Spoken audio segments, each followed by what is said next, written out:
Wah, ternyata di perusahaan sudah ada program inovasi yang keren nih.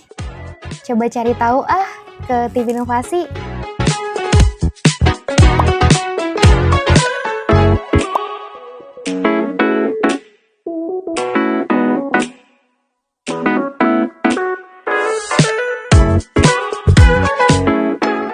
Hai Pak. Hai Dil, sini duduk. Nih. Hai Dil, gimana kabarnya hari ini? Sehat dan bahagia dong Cie, Pak. mantep dong. Gimana? Ada yang bisa saya bantu? Saya mau nanya nih Pak, Hmm, kalau misalnya kita ada kegiatan aktivitas improvement, tapi dilakuin secara individu, itu bisa nggak sih? Bisa dong. Kan kita ada program iBlitz. Oh gitu, Iya. boleh bantu jelasin nggak Pak ke saya? Sebenarnya program iBlitz itu sudah ada modulnya di e-learning atau di My Learning. Jadi nanti kamu bisa buka materi tersebut di sistem My Learning. Jadi untuk hari ini mungkin saya akan coba jelaskan nih ke Ibu Dila terkait dengan apa itu iBlitz. Nih, sini Dil, saya tunjukkan modul iBlitz-nya di sistem. Pertama kita mulai dengan memahami apa itu iBlitz. iBlitz adalah aktivitas improvement yang diterapkan di lingkungan Korindo dan TC Group.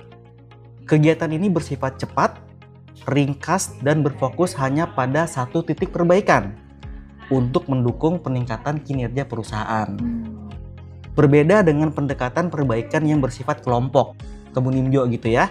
iBlitz dilakukan secara perorangan. Di slide ini juga ditampilkan perbandingan antara iBlitz dan Bunimjo. Oke, beberapa poin penting yang membedakan keduanya antara lain, iBlitz bisa diikuti oleh seluruh karyawan di semua level. Sedangkan Bunimjo itu biasanya ditujukan untuk staff, foreman, hingga asisten manajer. Kemudian iBlitz dilakukan oleh individu bukan tim ya. Kemudian iBlitz juga menggunakan pendekatan one point improvement atau fokus pada satu titik perbaikan. Sementara Bunimjo dilakukan bersama kelompok dan menggunakan pendekatan plan, do, check, act atau PDCA. Waktu pelaksanaan iBlitz itu relatif singkat, sekitar 5 hingga 10 hari. Sedangkan Bunimjo membutuhkan waktu sekitar 4 hingga 5 bulan. Tuh ya. Meskipun dilakukan sendiri, peserta iBlitz tetap dapat meminta dukungan dari tim lain jika dibutuhkan.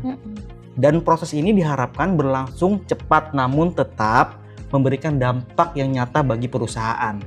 Oh, Itu dia. jadi begitu Pak. Ya, oke. Jadi secara keseluruhan tujuan utama iBlitz mencakup pertama meningkatkan motivasi karyawan untuk berinovasi, Oke, baik Pak. melahirkan perbaikan yang cepat dan signifikan, Baik. menyederhanakan proses perbaikan yang ada di lingkungan kerjanya masing-masing, kemudian meningkatkan performa proses kerja dan pada akhirnya mendorong perbaikan performa perusahaan. Lalu apa saja sih manfaat yang bisa kita peroleh kan gitu ya? Iya, betul Nah, Pak. pertama, iBlitz membantu tim dalam mencapai keberhasilan dengan cepat atau biasa kita sebut quick win. Oke. Kedua, program ini menumbuhkan rasa percaya diri akan kemampuan masing-masing individu atau operator. Oke. Selain itu, iBlitz juga mendorong kerjasama tim, memperkuat komunikasi antar karyawan dan atasan, serta menjadi momentum yang baik untuk memulai perbaikan proses yang berkelanjutan, Dil. Lalu untuk alur pelaksanaannya gimana ya Pak? Oke, untuk memahami alur pelaksanaan iBlitz, kita dapat menggunakan pendekatan IPO atau IPO. IPO itu singkatan dari input, proses, dan output. Oke. Dimulai dari input, yaitu segala kondisi atau situasi yang bisa menjadi pemicu perbaikan. Misalnya, proses yang berjalan tidak normal, kemudian kondisi yang tidak aman, permasalahan pada area 6S, adanya pemborosan di area kerja kita, atau temuan dari kegiatan autonomous maintenance. Input juga bisa berasal dari hal-hal sederhana lainnya yang ditemui langsung di tempat kerja kita. Selanjutnya masuk ke proses, ya kan? Proses iBlitz dimulai dari ide pertama, Dil. Ide untuk menentukan tema, target, dan rencana perbaikan. Kemudian persetujuan. ide dibahas dan disetujui oleh atasan langsung. Oke. Gitu ya. Kemudian eksekusi, mengimplementasikan perbaikan lengkap dengan dokumentasi kondisi sebelum dan setelah atau before after, kan gitu ya. Kemudian evaluasi dilakukan untuk mengkaji perbaikan tersebut. Ya kan? Terakhir output adalah hasil konkret dari perbaikan yang dilakukan. Oke. Output bisa berupa peningkatan proses, kemudian manfaat atau efisiensi yang dihasilkan. Oke, Pak. Di sini ada catatan penting, Del. Apa tuh, Pak? Kondisi abnormal yang menjadi input adalah kondisi aktual yang tidak sesuai dengan standar. Dan inilah yang menjadi peluang utama untuk kita perbaiki. Oh, jadi gitu ya, Pak. Lalu kalau untuk sasaran program iBlitz ini sendiri, ini apa ya, Pak? Oke, terkait dengan sasaran iBlitz dapat digunakan untuk melakukan perbaikan terhadap berbagai jenis permasalahan yang ditemukan di tempat kerja. Kan gitu. Yang pertama adalah problem. Apa sih itu problem? Nah, problem adalah isu yang berdampak pada produktivitas, kualitas, biaya, pengiriman, keselamatan kerja, moral karyawan, maupun lingkungan. Nah, kita mengenalnya dengan istilah PQCDSME. Ya. Selanjutnya adalah waste atau pemborosan. iBlitz dapat digunakan untuk mengurangi atau menghilangkan 7 jenis pemborosan yang ada di operasional area. Seperti transportasi berlebih. Pertama. Kedua, inventory yang tidak perlu. Ketiga, gerakan berlebihan. Keempat, waktu menunggu yang lumayan lama dan cukup lama. Proses yang tidak efisien. Produksi yang berlebih. Dan terakhir, cacat atau defect pada hasil kerja. Kemudian, sasaran terakhir dari program iBlitz adalah losses atau kerugian gitu ya. Jadi losses itu adalah kerugian yang dapat terjadi dalam bentuk waktu, material maupun energi yang dikeluarkan. iBlitz membantu kita melakukan perbaikan untuk meminimalkan kerugian-kerugian ini, Del. Dengan pendekatan ini, iBlitz menjadi metode yang praktis dan efektif untuk menangani berbagai tantangan operasional secara langsung dan cepat. Oh, jadi gitu ya, Pak. Lalu untuk contoh penerapannya ada nggak, Pak? Ada. Nah, ini contoh penerapan proyek iBlitz di area operasional atau produksi gitu ya. Nah, pada tahapan input ditemukan adanya abnormalitas berupa ceceran oli di mesin dan lantai produksi. Hal ini menimbulkan potensi kecelakaan kerja serta meningkatkan konsumsi oli. Masuk ke tahapan proses, nah tim menentukan ide perbaikan dan target yang ingin dicapai. Setelah didiskusikan dan disetujui oleh atasan, proyek langsung dieksekusi dengan durasi 5 hingga 10 hari. Dan pada tahapan output, kalau kita lihat di layar gitu ya, hasil perbaikannya adalah kondisi mesin menjadi lebih bersih, tidak ada lagi tumpahan oli, dan perusahaan mendapatkan manfaat berupa pengurangan resiko terjadinya kecelakaan kerja dan efisiensi penggunaan oli. Nah, contoh ini menunjukkan bagaimana iBlitz dapat menyelesaikan permasalahan secara cepat, efektif, dan berdampak nyata terhadap perusahaan. Oh, jadi gitu ya, Pak. Kalau tadi kan contoh dari operasional. Kalau dari area supporting tuh ada contohnya nggak, Pak? Oke. Nah, untuk area supporting, contoh penerapan iBlitz itu kita ada dua contoh ya. Pertama, seperti yang dilihat di layar. Jadi pada tahapan input, ditemukan permasalahan pada proses pencarian dokumen karyawan. Waktu pencarian bisa memakan waktu 60 sampai 120 menit. Itu lama banget kan gitu ya. Karena kondisi lemari dokumen yang berantakan dan tidak adanya identitas yang jelas pada dokumen-dokumen tersebut. Nah, kemudian masuk ke tahapan proses, tim mulai menentukan ide perbaikan dan menetapkan target. Seperti yang di area operasional, ide tersebut harus atas persetujuan atasan dan langsung dieksekusi dalam durasi proyek 5 sampai 10 hari. Hasilnya dapat kita lihat pada tahapan output.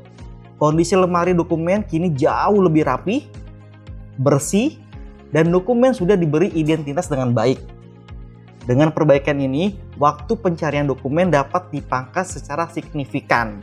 Dari yang awalnya 60 menit, kini hanya membutuhkan waktu sekitar 2 menit saja.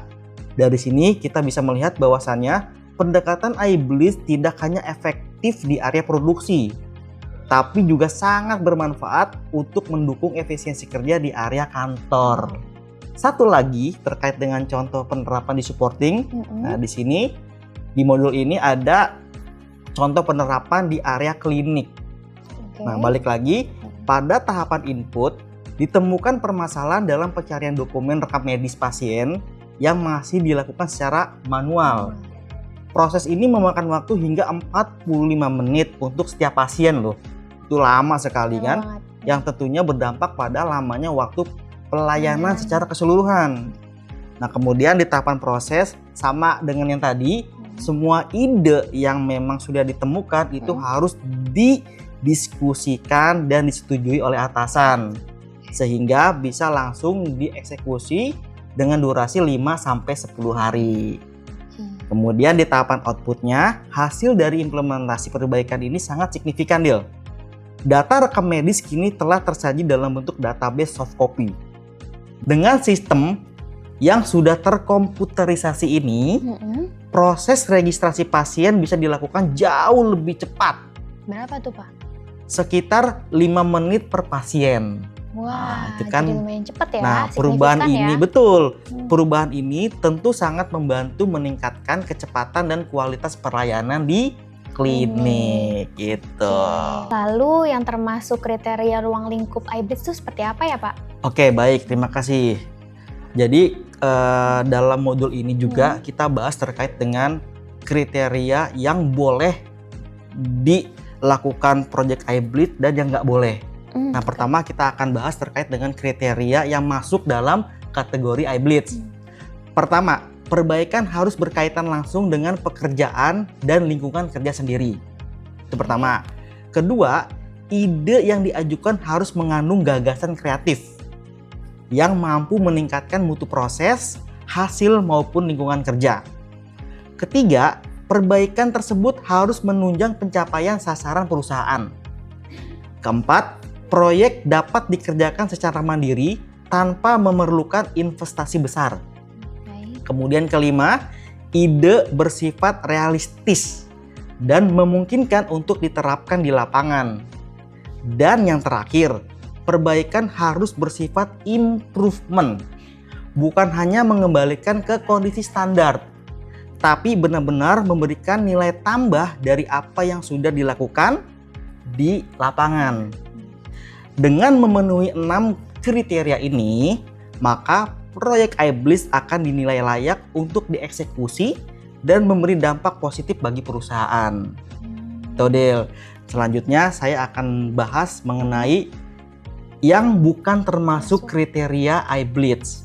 Oke, pertama, proyek yang berkaitan dengan kebijakan perusahaan. Itu nggak kita terima sebagai kriteria iBlitz. Kedua, ide yang menyangkut peraturan, sistem kepegawaian, atau struktur organisasi juga tidak masuk dalam ruang lingkup iBlitz. Ketiga, fasilitas dan kompensasi termasuk ke dalam ranah manajemen dan bukan bagian dari inisiatif perbaikan individu. Sebaiknya dihindarkan, gitu ya. Keempat, perbaikan terkait dengan pangkat dan jabatan itu tidak dapat diajukan sebagai program iBlitz. Kelima, ide-ide yang bersifat subjektif seperti yang berhubungan dengan perasaan individu itu juga nggak kita terima sebagai kategori iBlitz. Keenam, perselisihan ataupun keluhan tidak kita kategorikan sebagai proyek perbaikan. Ketujuh, kritik semata-mata tanpa adanya solusi bukanlah bagian dari semangat improvement. Kedelapan, pekerjaan atau tanggung jawab yang dikelola atasan langsung ya, itu juga tidak dapat dimasukkan ke dalam iBlitz. Dan yang terakhir, proyek yang berkaitan dengan penerapan faktor X dalam proyek Bunimjo. Nah, itu juga tidak diperkenankan masuk ke kategori iBlitz. Nah, dengan memahami batasan-batasan ini, kita bisa memastikan bahwasannya proyek iBlitz yang diajukan sesuai dengan tujuan program, yaitu menciptakan perbaikan yang konkret, aplikatif, dan berada dalam kendali langsung karyawan itu sendiri. Gitu Dil, terkait dengan yang boleh dan yang tidak boleh masuk dalam kriteria iBlitz. Wah, menarik banget ya Pak. Saya jadi tertarik nih untuk berpartisipasi di iBlitz. Terus untuk mekanismenya seperti apa ya Pak? Oke, baik. Gini, di modul ini juga ada informasi terkait dengan mekanisme implementasi iBlitz. Pertama, proses dimulai dari munculnya suatu kondisi abnormal, tidak aman, kondisi 6S yang kurang, atau adanya pemborosan di tempat kerja kita. Dari sini, karyawan mengajukan sebuah inisiatif perbaikan. Ide ini kemudian dikonsultasikan kepada atasan langsung. Jika disetujui, karyawan dapat langsung melakukan eksekusi terhadap perbaikannya. Namun, jika belum disetujui, maka ide perlu direvisi atau diganti sesuai dengan saran dari atasan.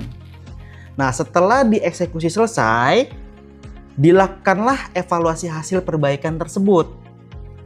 Jika hasilnya dinilai belum berhasil, maka proses kembali ke awal untuk perbaikan lebih lanjut. Jika hasilnya baik, maka karyawan membuat laporan. Laporan yang kemudian diinput melalui sistem MyDiginov. Setelah itu, laporan akan diverifikasi oleh tim inovasi LIC. Bila disetujui, maka proses dianggap selesai. Namun, jika masih ada kekurangan, laporan akan dikembalikan untuk direvisi kembali sebelum diverifikasi ulang. Dengan mekanisme ini, setiap ide improvement dipastikan melalui tahapan yang jelas, terukur, dan terdokumentasi dengan baik. Lalu, untuk contoh laporan yang bisa saya gunakan tuh seperti apa ya Pak? Oke. Slide ini menampilkan format laporan pelaksanaan iBlitz yang harus diisi oleh peserta setelah melakukan eksekusi terhadap ide perbaikan. Format ini disebut dengan Innovation Blitz Report yang terdiri dari beberapa bagian. Di bagian atas, ya, di sini kamu bisa mengisi data umum seperti nama, bagian, perusahaan, tanggal dibuat, dan tanggal implementasi. Kemudian dilanjutkan dengan judul iBlitz untuk mendeskripsikan secara singkat perbaikannya seperti apa. Bagian inti laporan ini adalah kolom before dan after. Di sini peserta menggambarkan kondisi sebelum dan sesudah dilakukan perbaikan. Gambar atau foto sangat dianjurkan agar terlihat jelas perbaikannya. Di bawahnya terdapat dua kolom analisis gitu ya. Pertama, analisa masalah, berisi penyebab atau akar dari kondisi yang ingin diperbaiki. Kemudian perbaikan, menjelaskan tindakan apa yang dilakukan. Dan terakhir kolom dampak, digunakan untuk menjelaskan hasil atau manfaat dari perbaikan tersebut. Bisa berupa peningkatan efisiensi, keselamatan kerja, kebersihan, kenyamanan, maupun pengurangan pemborosan. Nah, laporan ini menjadi dokumen penting sebagai bukti kontribusi karyawan dalam continuous improvement. Oh, jadi gitu ya Pak. Ada contoh yang sudah dibuat belum Pak? Oke, nih Del, ini adalah contoh laporan iBlitz yang telah diimplementasi oleh salah satu peserta dari klinik Asiki. Oke. Ya, jadi judul perbaikannya adalah menurunkan waktu pencarian dokumen rekam medis dari 60 menit ke 5 menit. Dengan membuat database pasien di Excel. Di kolom before terlihat kondisi awal berupa dokumen rekam medis dalam bentuk fisik, hard copy gitu ya, yang disimpan tidak rapi, sehingga pencariannya memakan waktu lama, bahkan bisa sampai 45 menit per pasien. Nah, di kolom after terlihat hasil perbaikannya, yaitu data pasien sudah dikonversi menjadi database Excel, sehingga pencarian bisa dilakukan jauh lebih cepat. Analisa masalah menunjukkan akar permasalahan berasal dari lamanya pencarian hard copy dokumen. yang berdampak pada lamanya waktu pelayanan pasien, gitu ya. Solusi yang dilakukan cukup sederhana tapi efektif, yaitu mengkonversi data hard copy menjadi soft copy menggunakan Microsoft Excel. Hasilnya, proses pencarian kini hanya memerlukan waktu sekitar 5 menit saja, Dil. Sehingga pelayanan pasien menjadi lebih cepat dan efisien. Contoh ini menunjukkan bahwa inovasi tidak selalu rumit.